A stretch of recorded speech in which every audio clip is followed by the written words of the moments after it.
馬太福音26章31至35節。嗰時，耶穌對佢哋話：今晚你哋為我嘅緣故都會跌倒，因為經上面記載話，我要擊打牧人，羊就分散了。但係我復活之後，會先你哋一步去到加利利。彼得就話啦：眾人雖然為你嘅緣故跌倒，但係我永遠唔會跌倒嘅。耶穌同佢講：我確實講俾你聽，今晚雞啼之前，你會3次唔認我。彼得話：我就算同你一齊死，亦都唔會唔認你。所有門徒都係咁樣講。小朋友，考考你啊！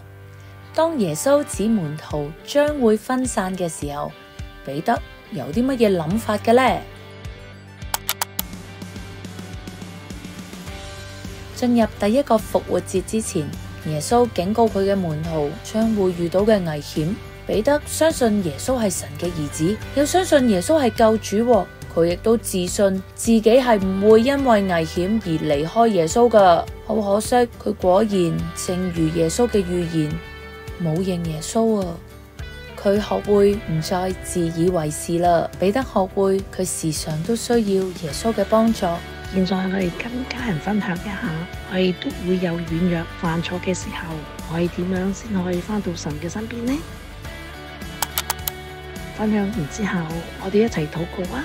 主，我需要你，求你教導我哋離開魔鬼對我哋嘅思想、說話、行動嘅控制。求你以你嘅真理充滿我嘅心，讓我們活出你嘅教導。今個星期嘅信仰小練習、詩語練習，學習分享神嘅愛。今周我哋變身成為家人秘密嘅天使。今日讓我哋刻意揾機會去幫助我哋所守護嘅家人啦。